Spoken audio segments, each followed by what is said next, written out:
It's already too late, I think, to enter the market for newcomers. This is like rolling out iPhones without even having enough charging cable. The infrastructure is now faster than what the car can really take. I mean, except for maybe a Porsche. Up to 14% of global emissions. We're not lacking infrastructure anymore in Europe in terms of public charging. This is false. Here you bring a very good perspective on the bigger picture, the impact, the numbers. You're listening to Climate Conversations with Divya, brought to you by Purple Fix Productions. Stay tuned. All right, folks, welcome back to Climate Conversations with Divya, where we take the big, overwhelming climate questions and break them down into something you can actually talk over coffee or, while waiting for your EV to charge. Now, today we're talking about EV charging. It's that classic chicken and egg problem. People say, I get an EV, but where do I charge it? And then governments say, well, we'll build chargers when there are more EVs on the road. Meanwhile, oil companies are in the corner whispering, wouldn't you rather just buy a hybrid? But let's cut through the noise, because my guest today is Arthur Marronier. He is actually out there solving this with Electra, one of the fastest growing ultra-fast charging networks in Europe. And that should be no pun, but it is fastest growing and it is ultra-fast charging network. So Arthur, welcome to the show. Thank you, Divya. Hi, I'm very, very happy to be here and very happy to talk about EVs. I think you said it, it's always controversial. I mean, we're just out of the Christmas season and I've again had lots of debates about EVs around the Christmas table. Even people against EVs are actually pretty passionate about it. So very happy to hear. And if our listeners want to learn a little bit of French, so my name in French is pronounced Marronier. It's spelled the exact same way as the tree, even though the spelling throughout time. Yeah. I love this personal aspect you've added, to your introduction, which makes it easier for me to sort of help you connect with the audience a little bit. What would they be surprised to know about you? How about something personal, something surprising about you that you'd like to share? Right. Something surprising or personal about me, I would say, is that I really grew and built my personality in a very international environment. Mm-hmm. My family is actually, the family we're building with my partner is actually French, Mexican, American. So we really try to have this mix of heritages to grow together, to learn from the different cultures. And so it's really something that I think partly makes me today who I am. And I think that's usually something people don't really expect given my background, which originally is very, very classic and a French engineer. You really love to in general expand my horizon to new cultures. That's really one thing I think that defines me.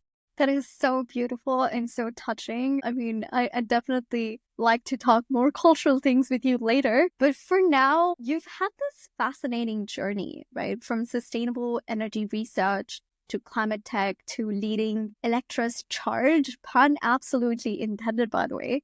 What was the moment when you thought, EV infrastructure, this is where I need to be? Yeah, right. It was for sure a journey, and in general, what matters usually the path you take, even more than where you end up. But still, I think I was probably gonna meant to end up in EV charging, because basically what I did for the first year of my career, I mean, you mentioned research. I really focused in the beginning of my career on solar energy research. I had learned a lot of theoretical physics, first in France, then a little bit more applied, doing a master's in the US. But I really wanted to find a field which mattered to me, which made sense, which was a kind of a beautiful industrial object to work on, something physical, something concrete, something that obviously participate to the energy transition. And so I really wanted to add my little personal contribution to the field.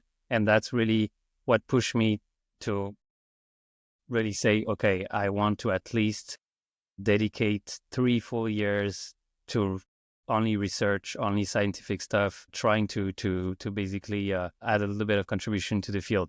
So I started in solar energy. I was a big solar enthusiast. That's really what got me into the, let's say, applied science world, and did that for a few years. But as soon as I started diving into solar, I was as much interested by the science of it, applying quantum physics to a concrete object, as by all the economics aspects of it, but also the public policy that is usually involved. If you really want to push for the transition, the market is not going to naturally do it by itself. I mean, now all the big players are in solar because it's profitable, but very few were really betting on it 20 years ago.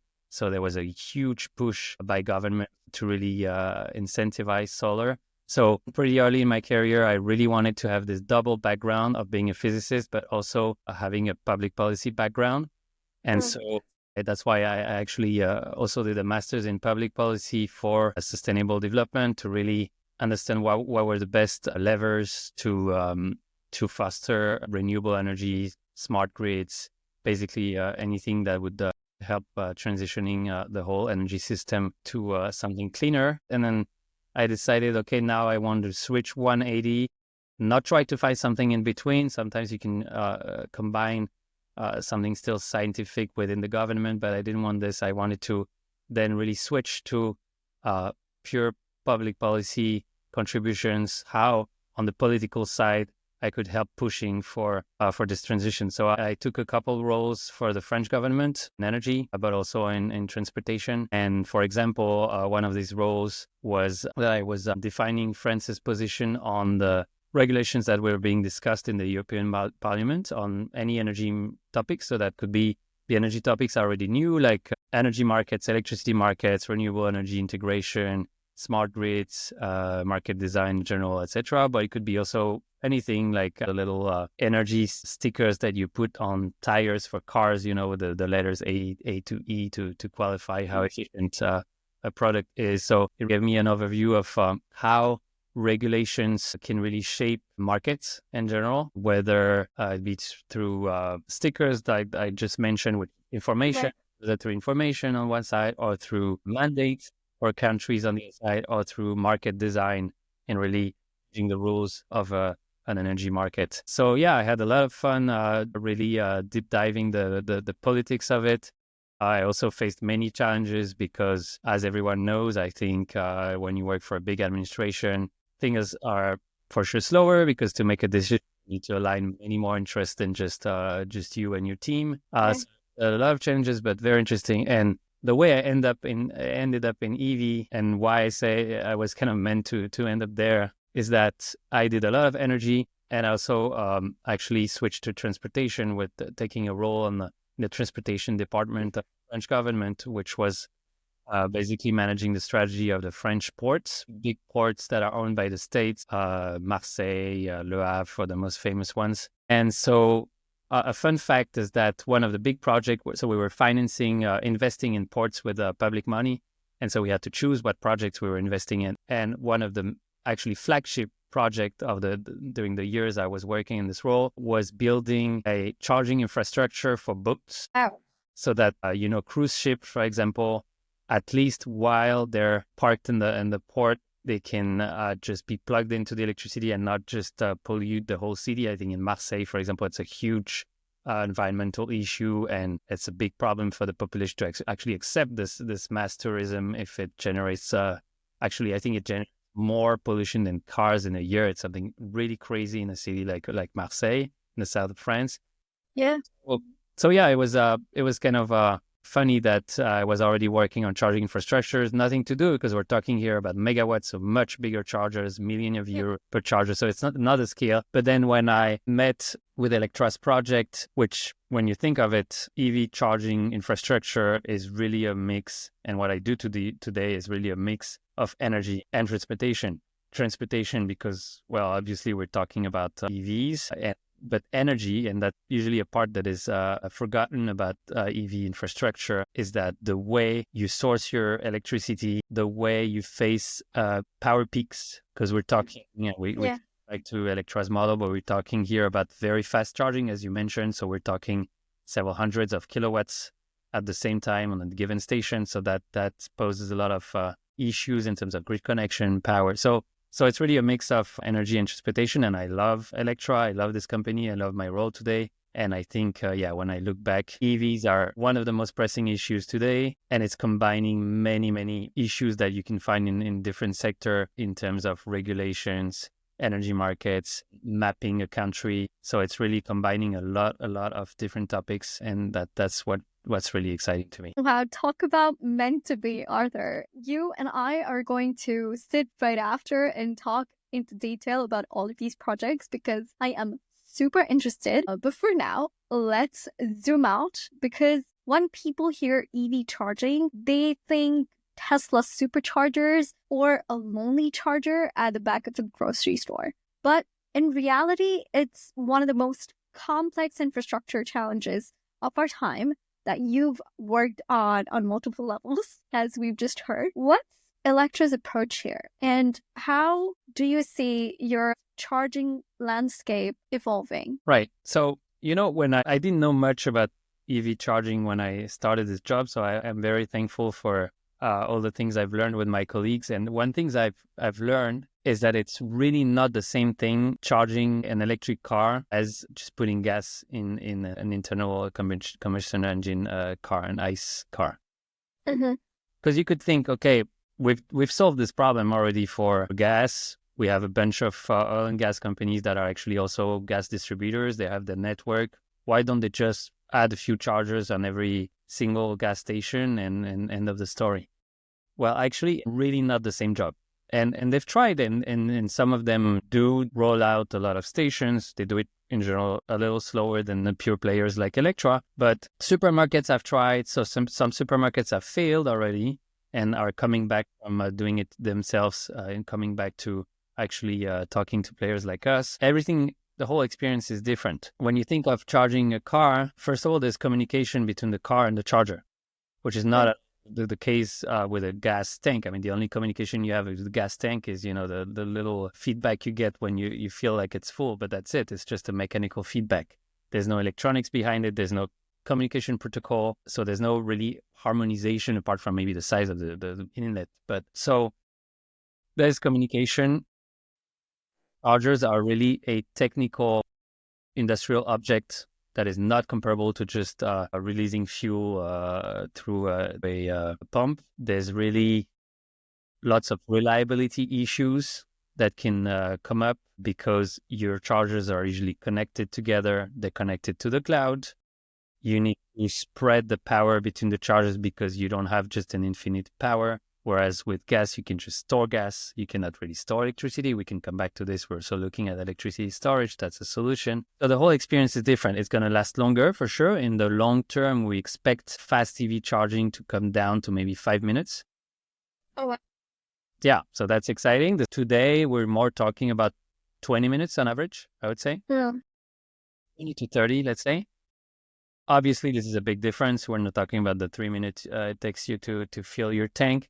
So the user experience is going to be totally different. You're facing someone that you have to make sure they're comfortable for a longer time than when at the gas station. They're already, in a way, facing and doing a little bit more effort than an ICE car driver because they know they have to plan a little bit their route. They have to check their batteries. So Electra's mission is really to make everything possible so that the transition from an ICE car, a thermal car, to an electric car is the easiest possible. We know there's always a little bit of effort involved, but really our mission, our core mission is to make it easy, make it smooth, and even make it fun. And that's the startup side.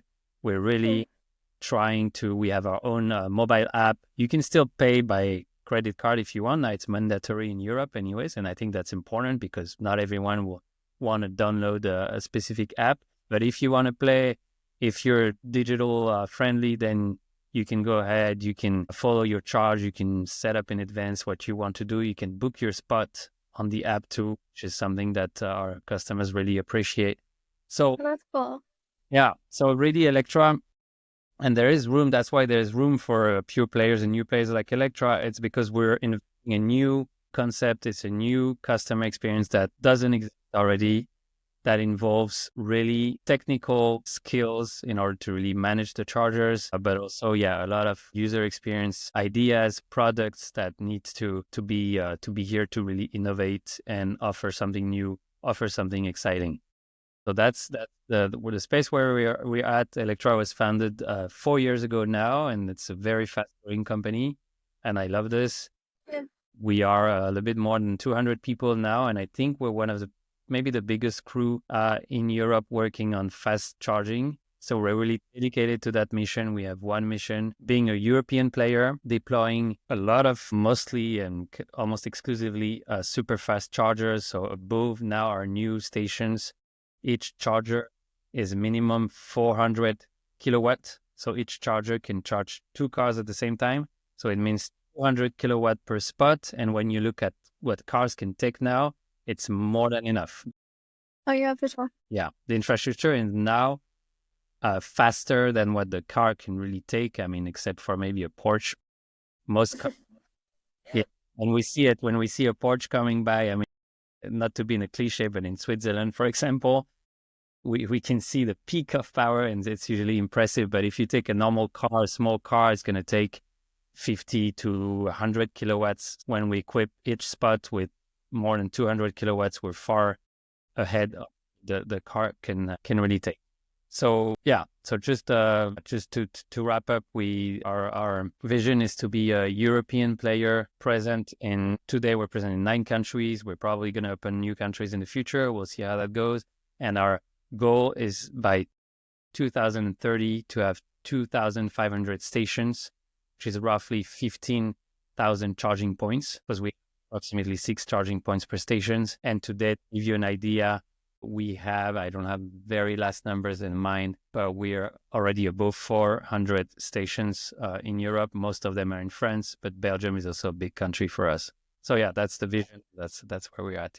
That is super cool. So overall, I mean, of course, you're looking at ultra-fast charging. You're looking at seamless user experience, making it intuitive, app-based, like you said, no unnecessary steps of having to wait in line. You already had your spot locked. I'm imagining with the other locations, you're looking at strategic location, not only urban hubs, highways, and underserved areas, I'm guessing. Yes. So the question is of where to put the station is one of the main one of the business. It was there's a whole team, the whole development team dedicated to this. You have several models. As we said, you expect the charge to take 20 to 30 minutes, sometimes longer. If you take a very small car, Zoe, for example, it can take a little longer.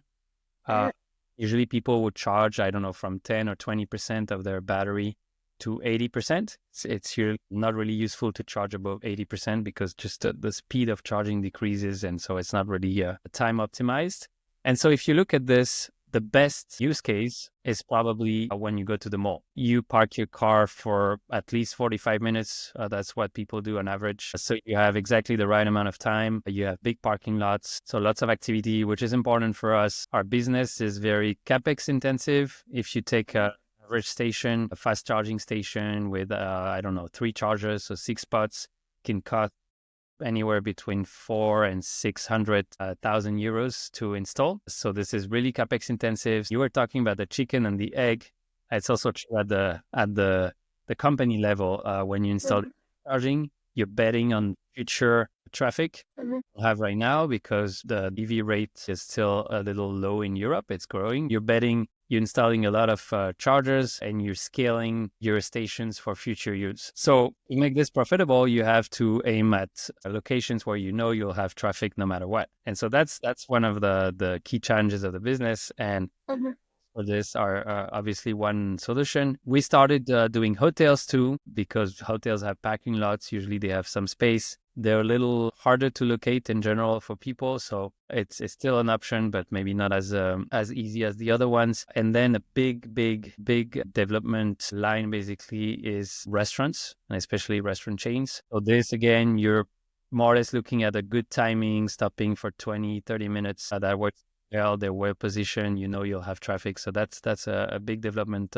Like a McDonald's. Yeah, we did McDonald's in France, unfortunately, but yeah, we have Burger King in some countries. For example, we have a deal. Yeah, I'm just gonna pause you for 1 second because I'm trying to incorporate listener feedback in as well. As told, okay, there are some terms we don't normally understand when you guys are talking. So let's take very tiny, teensy step back and sort of explain ultra-fast charging. to people. Not everyone has the same background, so it's just easier. How would you explain ultra-fast charging to a 5-year-old, let's say? What's the difference? Like, what is ultra-fast charging bringing that other chargers don't? Yeah, my eldest son is 4.5, so it's a good. I tried this tonight on him again. So basically, when you look at your home installation, power installation, we're talking about a few kilowatts up to 10 kilowatt. And we still expect most people to charge their EVs at home. When you look at the figures today, probably not going to change much. We expect it to be in Europe around 80% charging at home versus 20% charging in public stations like we do at Electra. We all mostly do public stations. So for the 80%, you're going to want to charge your car. Probably in the beginning, people are going to charge it at night when coming home or during the night so that it's ready in the next morning to go to work. Smart charging is going to come into play more and more, which is you're going to actually plug in your car, but then you'll have a software that will optimize when is the best time for your car to charge. But overall, if we're looking here at chargers that will go from a few kilowatts to maybe a maximum of 10 kilowatts at the max, really, if you want to install a big charger at home, it's going to take you anywhere between 4 and 12 hours, I would say, to charge your car. So that's what people call slow charging, mostly at home, but also cities and in general, really like public authorities' own chargers are usually focused on slow chargers in the street so that you can park your car at night. We can see, I'm sure you've seen them in Paris more and more. And this is slow charging. Personally, I don't know if slow charging in cities will really work in the long term because you really have to go park your car somewhere, pick it up the next morning, be sure to have a spot. And it's slow, so you're using it for the whole night. So we'll see how that goes. But this is a model where it's not usually super profitable for companies. So that's where the government or public authorities came into play and they're subsidizing slow chargers everywhere. We'll see how that evolves because this will have to really fit the needs in the long term. So that's slow charging. And then when we talk about fast charging, so maybe we can distinguish fast and ultra fast.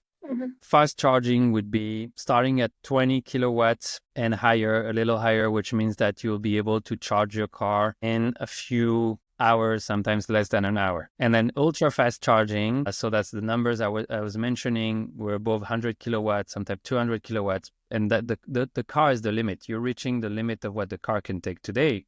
Obviously, new EV models are usually pushing the limit higher and higher in terms of charging speed. But right now you're at the limit, around 100 kilowatts, let's say. And that means if you go from 20% to 80%, that's where you can reach this 20, 30 minutes charging speed or charging time. So that's how usually we distinguish the different chargers. Thank you for that. I think your 4.5-year-old son will not have any trouble understanding.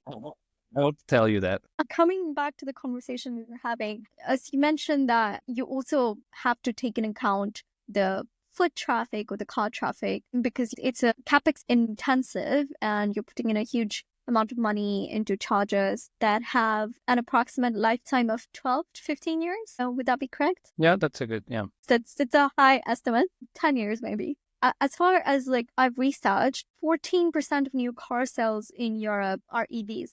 It doesn't seem like charging availability is keeping pace with the amount of new car sales.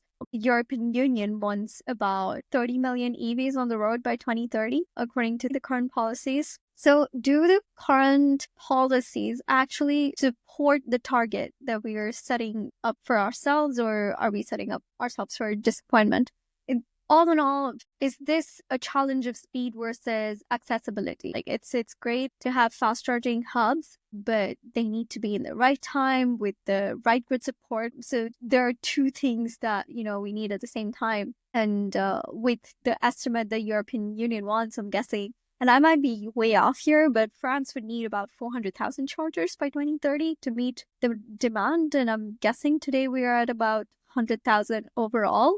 But correct me if I'm wrong. What do you think? Yeah, I think if you had asked me, or maybe not me, because 2 years ago I was not in the field, but anyone in the field 2 years ago about how much EV charging infrastructure is lagging behind EV penetration rate in terms of cars. This was a true issue. Almost every country in Europe, I mean, except for the early adopters like the Netherlands, Norway, etc. But the main countries we're looking at, which is like Germany, France, Spain, Italy, etc., Belgium, they were lagging behind in terms of infrastructure 2 years ago. This is true. This was not a myth. This was true. However, now it's really not the case anymore.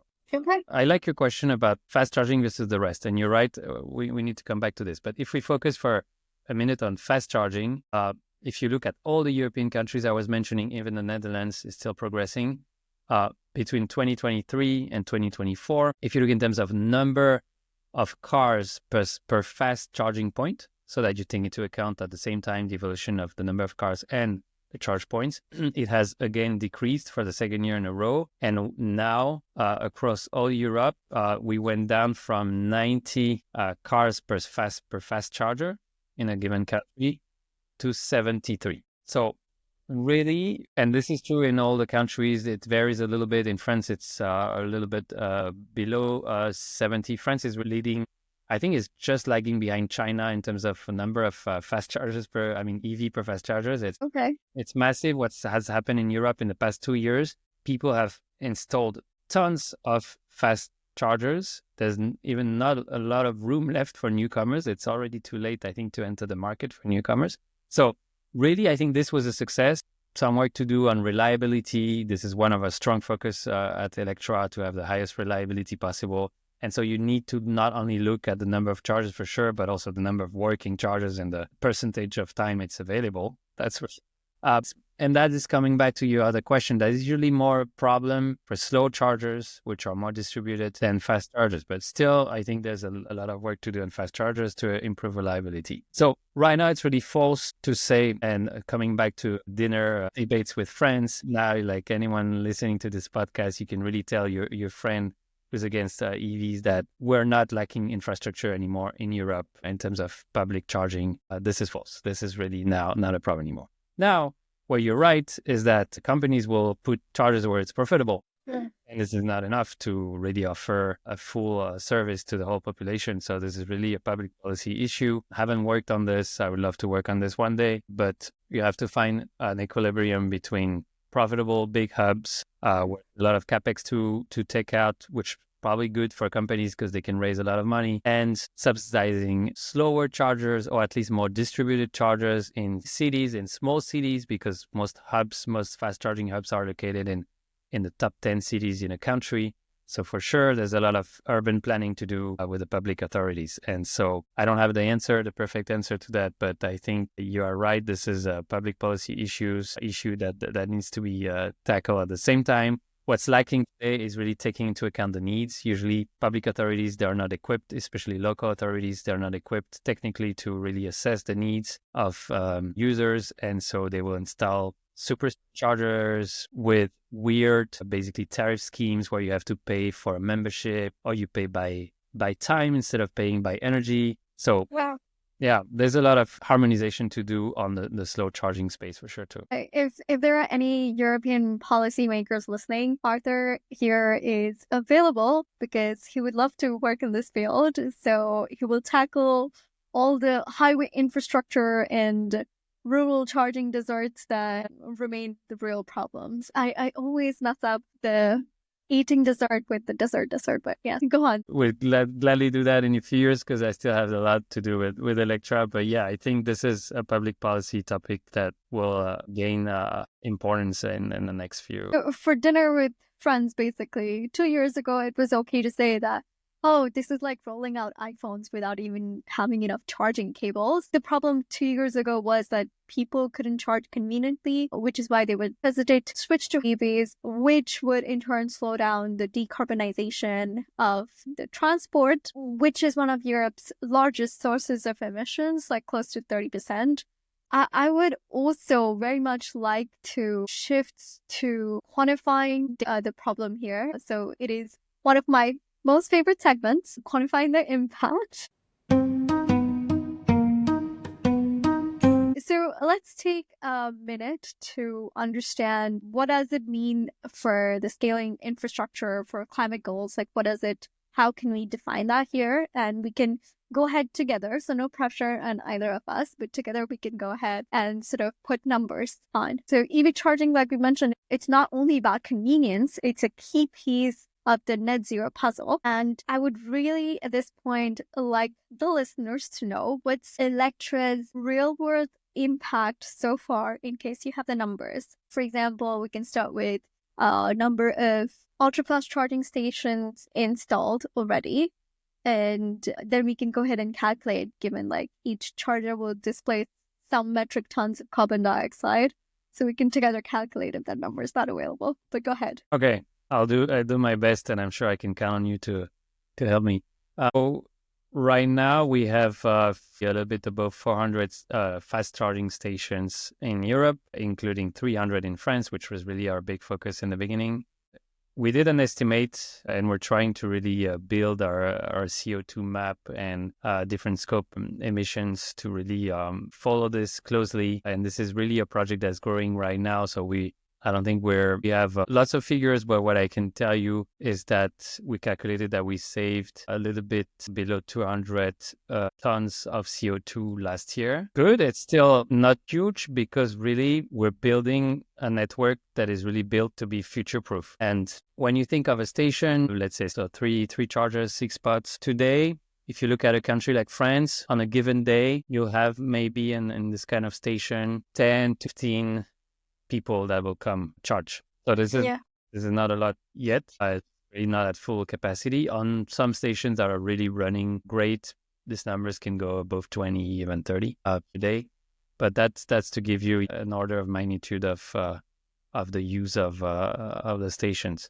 And then what I have in mind, I haven't done the calculation station by station, and happy to do it with you. But what I have in mind, long term or mid term, I think the estimates are that that's over a car lifetime. So you have to look at the emissions only at the over lifetime. What I have in mind is that you will save around 20 to 30 tons of CO2 per car.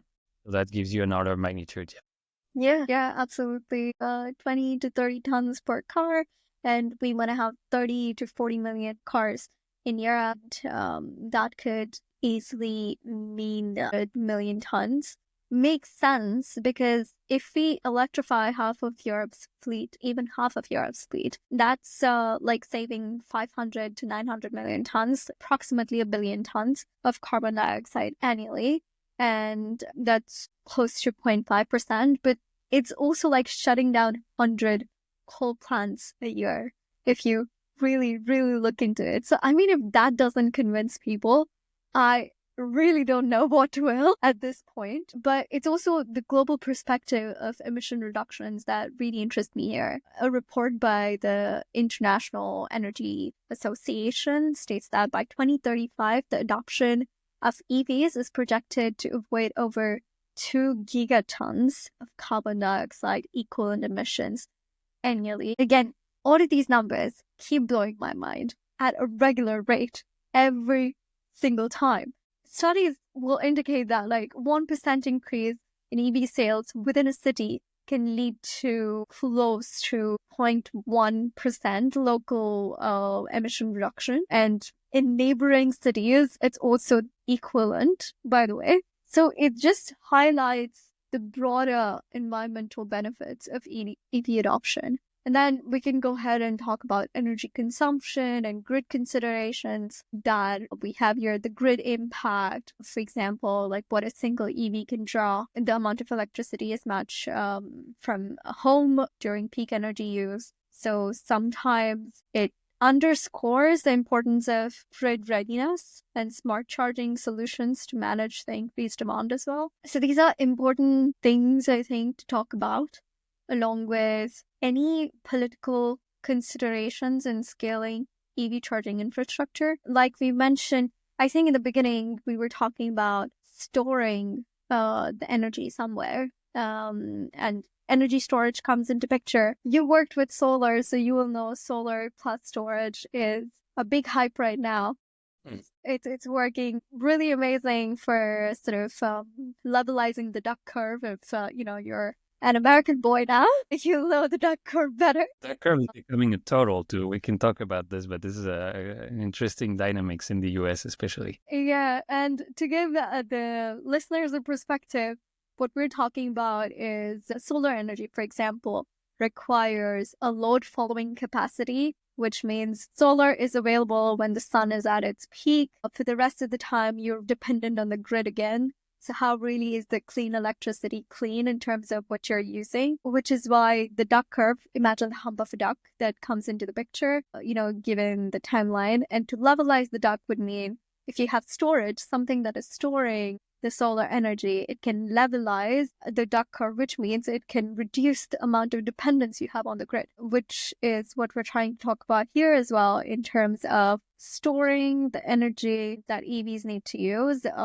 and equity and access in terms of time periods. Right. No, that's a great question. I mean, I think the broader question is the impact of fast charging, because slow charging is a little easier, but of fast charging on the grid in general and the impact on power generation in the country and what in terms of planning for the public authorities. So this is I think also one of the main questions or arguments that are raised by EV opponents in Christmas dinners, a friend's dinner. How will the grid take it? Like, is there enough energy?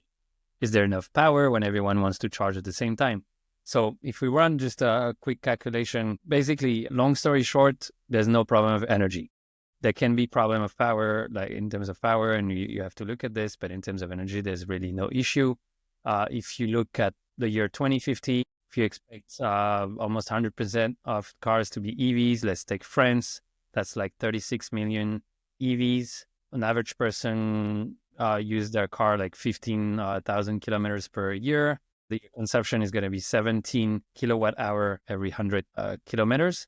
So if you run math, if you did this calculation, you would get around 90 terawatt hours per year. And to give you a comparison, so that's 90 just energy for the cars. And already today, that's in 2050, already to 2025, if you take again France is already producing 500 terawatt hours. So this is comparable to new industry, new use, but this is nothing not doable. This is something that really can be anticipated and more generation needed. But we're talking about an increase in 10, 20%. This is really feasible.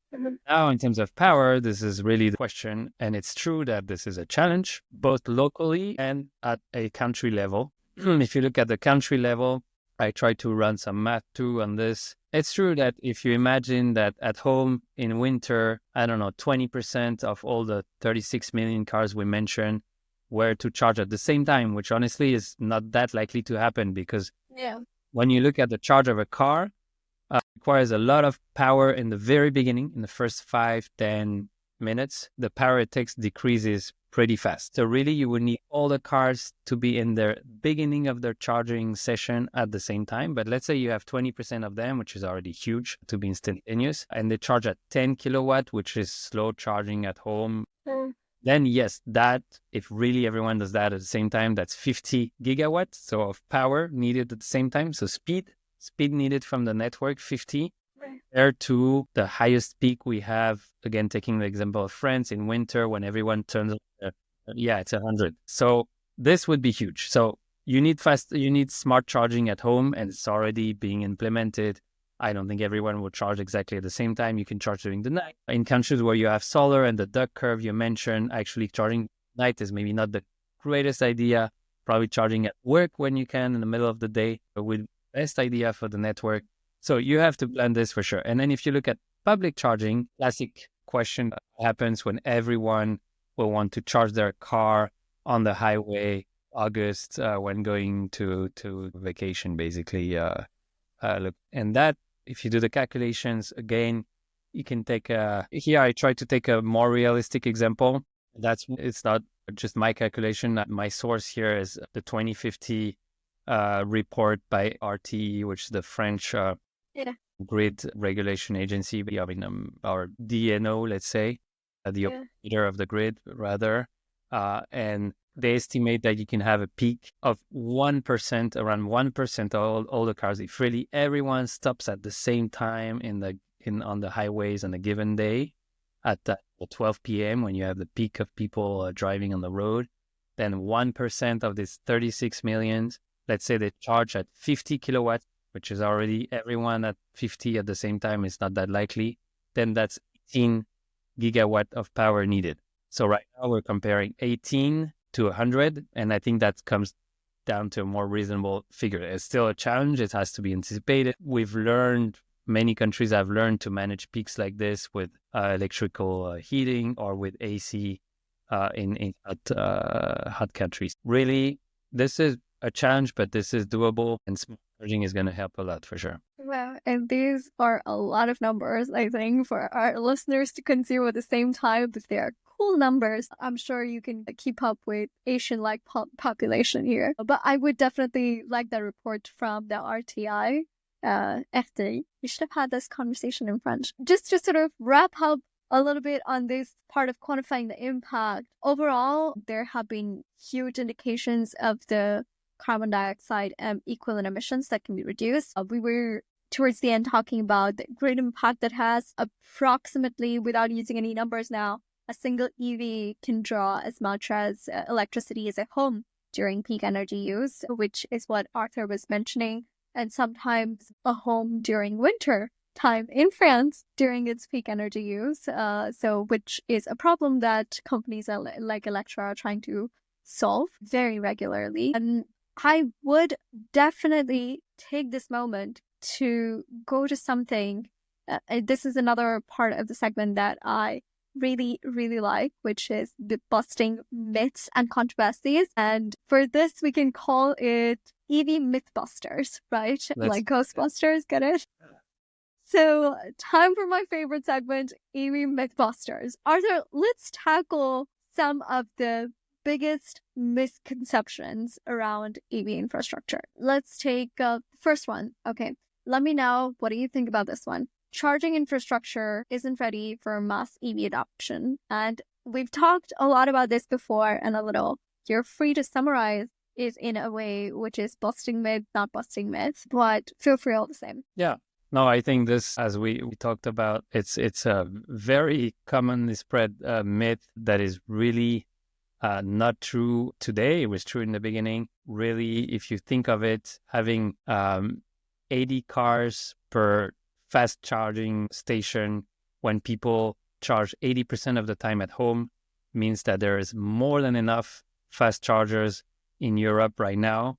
This is really not a problem anymore. I understand that there can still be issues for people who are living in an apartment and they have to make the extra effort to go charge their car, but the chargers are out there available, and this is really not the issue today. That is very well summarized. Like we've already talked about, I think, just to add here, the policies are also keeping up Europe with approximately, like by 2030, we're on track for having close to, I could say, about 3 million chargers or so, given all the figures that we mentioned here, and even considering the 6 to 12 months it takes for certain local governments to give permit to install a charging station, if I'm not wrong. Yeah, this is a big issue.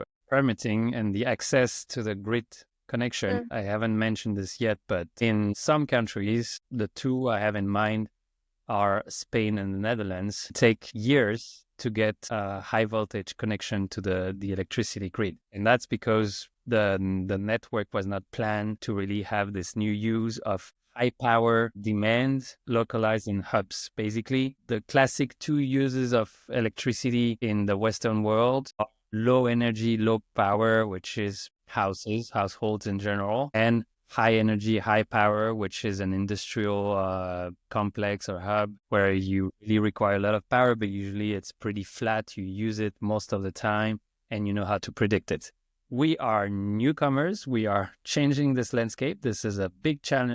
All the players, even when you go talk to an energy provider, when we were 1 year old, no one wanted to provide us electricity. This is really something that is not a challenge that is usually mentioned, but when you have a high unpredictability on your use, you don't know what people are going to come. We're talking about 10, 20 people per day in a given station.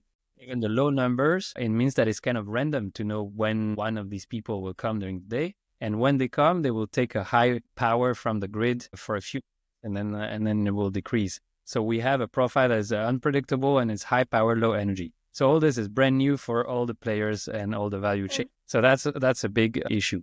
But yeah, grid connection issues are for sure also very substantial. You can see it's always interesting to see the differences between countries. In France, it's not a problem at all. I mean, it's maybe a personal opinion here, but the good old state planning of the network long-term worked out pretty well. There's enough power in most locations in France. It's pretty easy. On the other end of the spectrum, you have Netherlands where everything is basically open to private players. It's not regulated like it's regulated here in France. Yeah, almost, all the value chain, you find hundreds of players in each layer. And so the general big picture is not managed the same way. It's an addition of layers rather than something a little bit more top-down. And I think when we're talking about huge electricity network, top-down is also necessary. So that's a big problem. And I didn't mention this, but we talked about the constraint at a national level, but at a station level, and you mentioned storage. It is true that it's going to be also more and more up to the CPOs like us, charge point operators, to try to limit our impact on the grid. Right. This is not easy for fast charging because at home you're at home for 12 hours, for example, 15 hours. You have some flexibility in when you're going to charge. Smart charging can help you. But when you go to a public station, you want to do it fast. You want to get it done, and you're not really flexible in when you're going to get your charge. It's really not going to be easy to find a model where people shift their timing by an hour or two. We can offer discounts. We've already tried time of use pricing, so really having different prices at peak hours and off-peak hours, but it's not as easy as at home charging. So what CPOs can do, what charging operators can do, is trying to store energy on site. Yeah. You don't see this a lot today, but we'll see how that goes in the next few years. But basically, if you can at least avoid the peak of power that you see on a charging station in the afternoon between 2 and p.m., let's say, if you can spread this peak shave this peak, doing peak shaving by storing some energy during the night, for example, and then using your battery at peak to lower your connection from the grid, lower the power you take, then you're going to save money and you're going to save the network some power demand for sure. So that's so a local issue that will have to be tackled in the next few years. I mean, you've relocated to Texas, so maybe you can negotiate a contract with, the major player there, a wink wink, we're not taking any names here.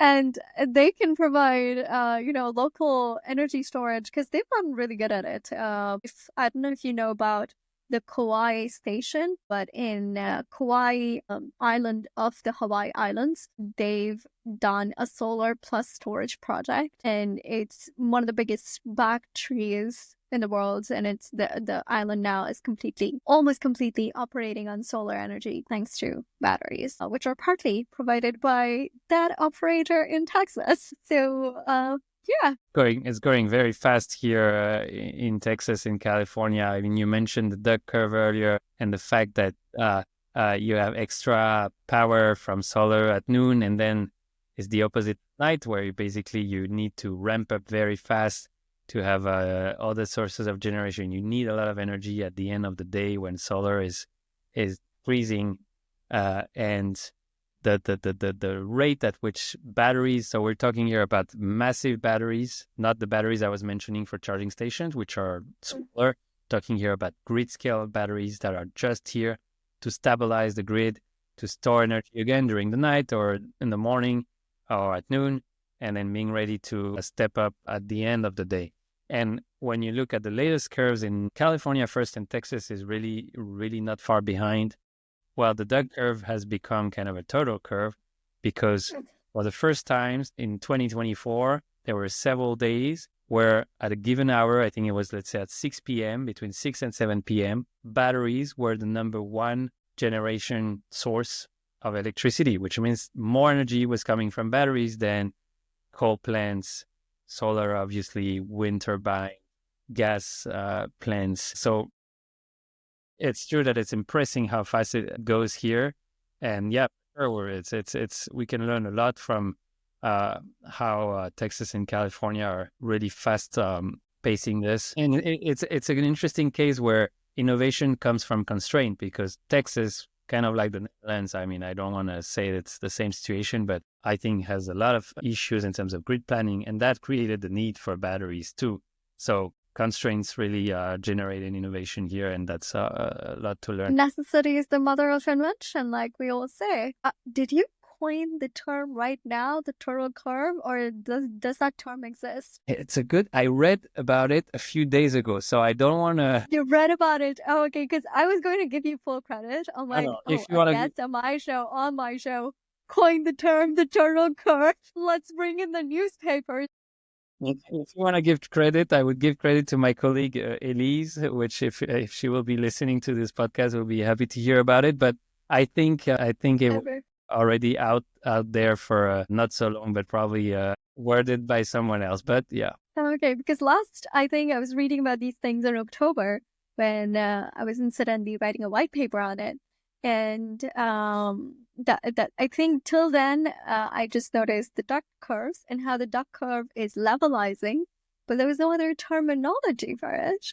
And I ended up using a very creative duck that I made on my own partially for my duck curve. Love to see. Very pretty, might I say. Oh, yeah, I will send you the paper after, but it was pretty cool. For the sake of continuing the myth-busting aspect, because we've talked about, I think, everything under the sun, and this is going to be a repetition. So, you know what? Why not? Repetition helps people understand things better. So, myth number 2, the grid cannot handle millions of EVs charging at once. We've already covered it, but you're going to summarize it in a line if you can. In a nutshell, even if a lot of people were charging at the same time on fast charging stations in summer, going to their vacation houses or locations, even this will be representing 10% to 20% of the peak that we see today in winter or are turning on their heaters. So this is a challenge, but this is totally doable. And then on the side, to summarize the home charging system, for home charging, it is true that if exactly everyone was to charge at the same time when coming back from work, this would probably not work. But already home charging is much easier to plan. You don't need to charge your car at 7 p.m. You have any time to charge it between 7 p.m. and 7 a.m. the next day, or even at work. So there are already solutions for this, and most DNOs, so grid operators, are not really worried about this. They're already anticipating this, and this is honestly under control. Right. So you heard it, people. Grid capacity is a challenge, but it is solvable with smart charging, vehicle to grid tech, and decentralized renewables.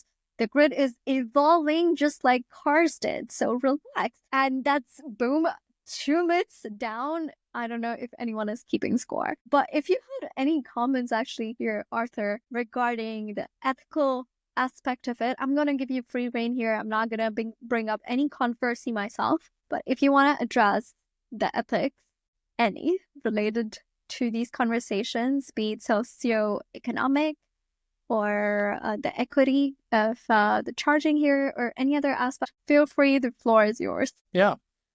Thanks. I think I have 2 topics that come to my mind. One is, I don't know if it's about ethics directly, but I think that's one of the pain points right now. We haven't tackled this today, but I know one of the big topics that usually come in the conversations about EVs is just the price of public charging. It's not easy to see why charging at a public station doesn't just equals buying electricity at home, and why it's more expensive. So there's a lot of work to do also, I think, on this to really have people have the numbers anchored as we have for gas. We know that gas costs this amount, and now we are used to it. We have a reference. People don't have really a reference for fast charging. The only reference they have when they know it is the electricity price at home in cents per kilowatt hour, for example. So that's, let's say, 20, 25 now. It depends on the country. It can be a little more in other countries in Europe. It's cheaper in the US. So people don't have a reference. So I think that's a challenge. And on highways, there's an extra challenge, which is that land is rented pretty expensive by highway land owners, basically, or at least in Europe. And so there's a challenge here in terms of ethics and public policy, which is how can public authorities favor fast charging and not directly highway land owners? So how do you transfer some of the value to really the chargers, and do you avoid, if a given government is giving subsidies, how do you avoid the subsidies to just go into rent paid to landlords? That's a big challenge, I think, in terms of acceptability of EVs. If there's a way to work around this and to find a good balance to keep the prices not so high on highways, I think that could help.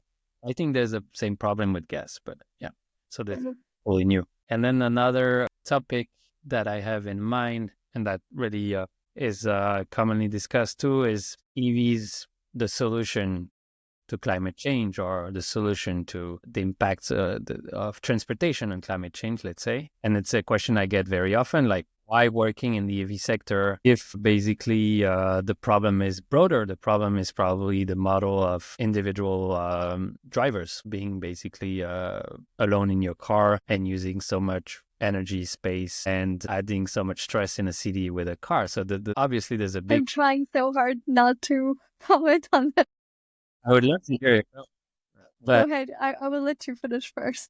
Yeah. And my view is maybe very pragmatic, but I'm never saying, and I will never say, that switching to EVs is the solution. It's always the same. When you just change the technology, you're just improving the situations, all things equal, but you're not looking at the bigger picture. So it means that we also need, for sure, especially on the government side, but also I think in innovation, private innovation as well, on how to go from the model today where most cars are almost empty. There's one person driving a huge car and they're taking so much space and adding so much stress. And this costs also a lot of money in different ways to the whole society. So I think it's important to try to keep the big picture. We're in a mission. I love that we're in a mission at Electra. Our mission is kind of simple because it's focused. It's one mission, transition.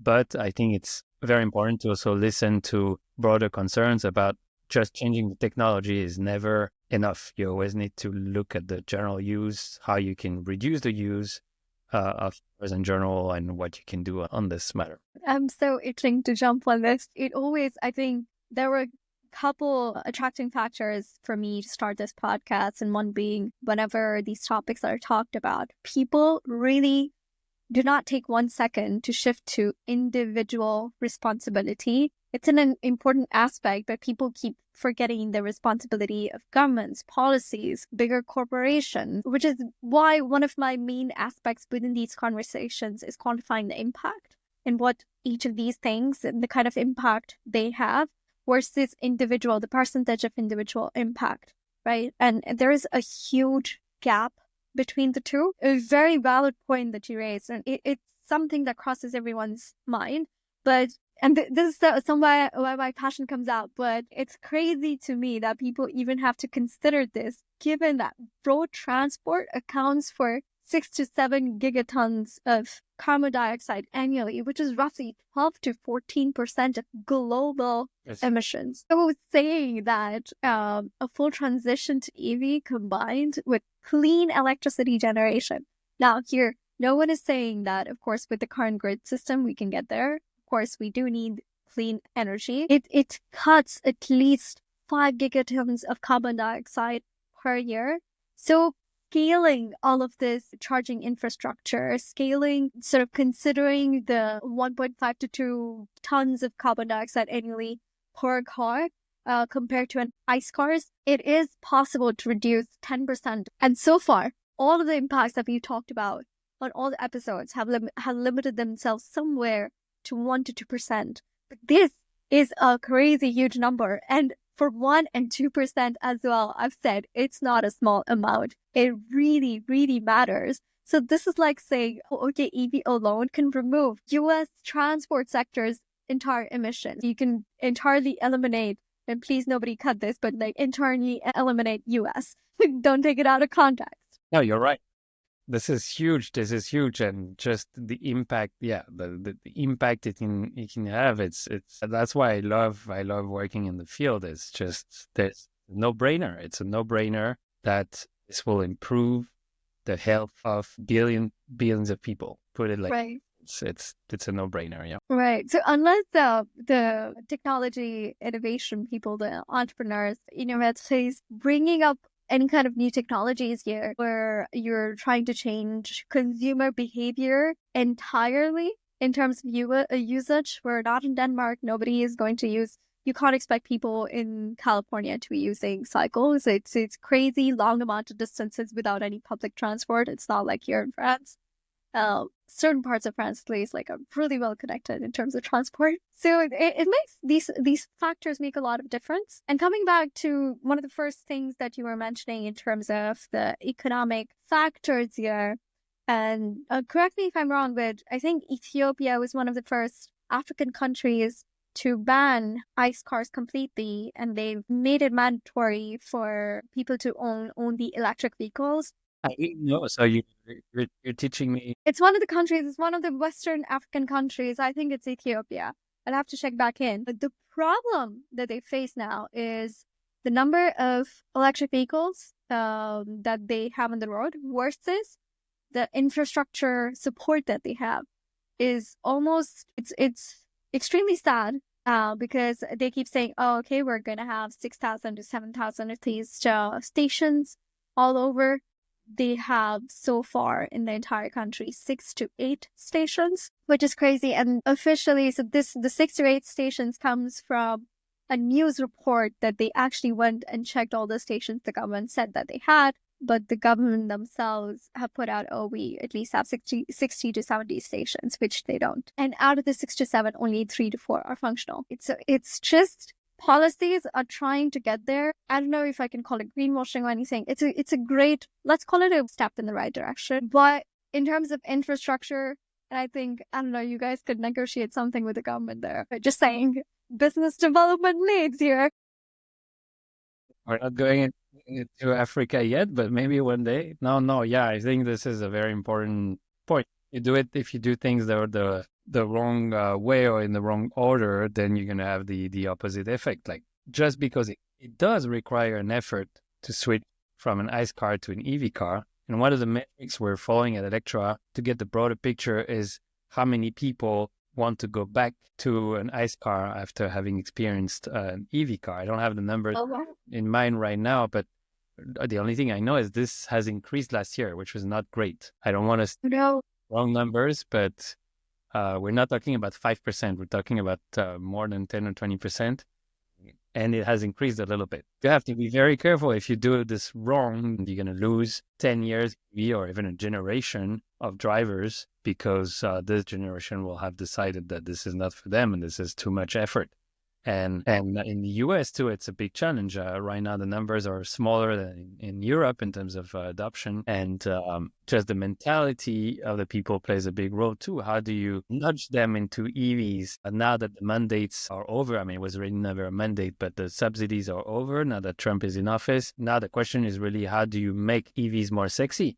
How do you convince consumers not just with subsidies, with experience, the image, the dream you're selling them? And if you do this wrong, then yeah, you can lose a lot of time. So that's a big, I think, both public policy, it's shared, I think, by governments and by car manufacturers. And in Europe, I think car manufacturers still need to do a lot to really stop thinking of an EV just like a nice car, a thermal car with just a different engine, but also how do you reshape it from scratch, which is what the Chinese manufacturers have done. It's really making a new object, making an iPhone instead of having your BlackBerry or your old phone.